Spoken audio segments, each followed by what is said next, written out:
everyone. First, I wanted to say welcome to the school year, and I hope that you've had an amazing first week. Next, I wanted to say that on the email, there's a survey that I want everyone to take at the beginning of the year and kind of just take our temperature for where we're at with a couple of different district initiatives. And then next, I want to talk about the first couple of things I'm going to be walking around doing observations on. This is for feedback and just to give you some support. All of them they're interrelated. So there's the 5-to-1 positive feedback, specific positive feedback.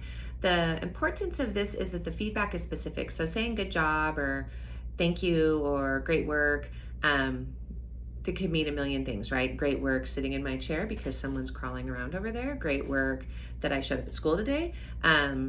So you want to give the most specific feedback you possibly can. So if they're coming in, thank you so much for getting your Chromebook out to start our activity. Thank you for working on the warm-up that's on the board. I appreciate you coming in and quietly and taking off your hat. I'm just anything that's very specific so that you're restating your expectations about how things should be going in the classroom, reminding students who aren't sure what they're supposed to be doing or who have gotten off task what the expectation is, and recognizing the person who's being on task. That leads me directly into SOPs. So with our hashtag Wave Modern Learning in Churchill County, one of the components is SOPs, which are just routines for your classroom. So it's important to have SOPs for anything that you want the students to do really without your supervision. So if you're elementary and they're transitioning, what is that supposed to look like? For your secondary students, you're gonna definitely, how are you coming into the room? Do you have a warm up? Do you have seat work? Do you have something that they're gonna prompt on their Chromebook right away, that maybe they're gonna answer a question in a Google form that then you're all gonna go over together? Whatever that looks like, having an SOP and reminding them of that instead of correcting things that you don't wanna see them doing, again, goes back to setting your expectations, which will then help with recognizing the students who are doing it correctly for 5-to-1 specific positive feedback. So the final thing is positive greetings at the door, or PGD. There's a lot of research behind the idea that if you welcome students in and greet them individually, recognizing them as people, and additionally cue them up a little bit for what's supposed to be taking place in the classroom, that it definitely increases student outcomes because there's an understanding of expectations and boundaries and a level of comfort and safety that they feel inside of their classroom environment because it feels more safe and predictable to them because you've clearly outlined what you need from them. So the biggest thing with positive greetings at the door is making sure that you don't accidentally go punitive. Somebody comes in and, hey, we're gonna have a better day than yesterday, right? No matter how positive you say it, you're reminding them of mistakes they made, and not turning into a hall monitor, really focusing on the students coming into your room. If you can address them all by name, that's fantastic. I know some of you probably have up to 130, 150 students on your roster, so that's not gonna be realistic yet, but just giving them individual greetings and that cue up reminder of what they're gonna be doing right when they walk in. Obviously, you want them to sit down and do that quietly and not be wild in the classroom, but what are they going to be working on when they walk in? If you have kids who come in 3 minutes before the passing period's over, do they have the freedom to chat? Or do you have something on the board that you want them to get to work on right away? And if you do, then, oh, hey, the prompt is on the board. So go ahead and get out your Chromebook and start responding to that in Google Classroom.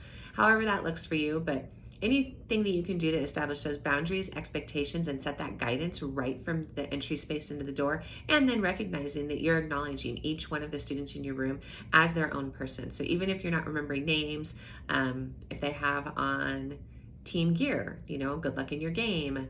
If you know that they had a game yesterday, ask about that. If you have any kind of additional information that you can ask them about, then that's like an easy place to bring that in, is at that entry. And then they automatically think, wow, like they remembered me, which is a big deal with kids and really a big deal with teenagers. So to make a long story longer, I will say I'm going to try and keep these videos short, but they used to be meetings. So now you have to do this at your leisure when it's convenient for you, whenever that is during your day, and not be stuck trying to come to a Zoom all at once.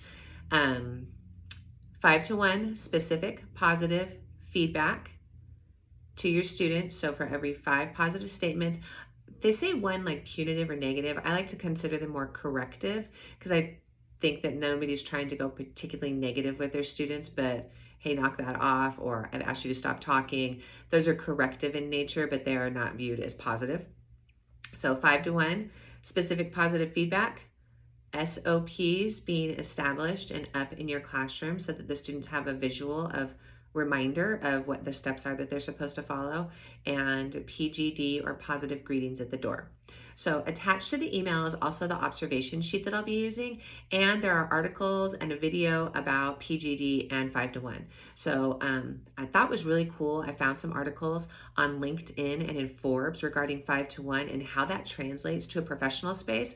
And we talk so much about wanting our children to be life ready. I think that it's really valuable to look at how corporations are looking at 5 to 1 positive feedback as a method for encouraging productivity in the workspace. So if we're using that in the business world and Forbes is writing about it, it totally makes sense that we would be using it here and that it would have some value.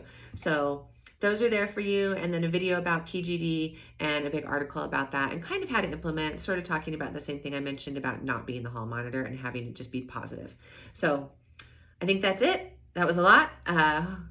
I hope to see you guys implementing all this stuff sometime in the next couple weeks, and I will be around and introduce myself to you if we haven't met, and can't wait to see those of you who I know.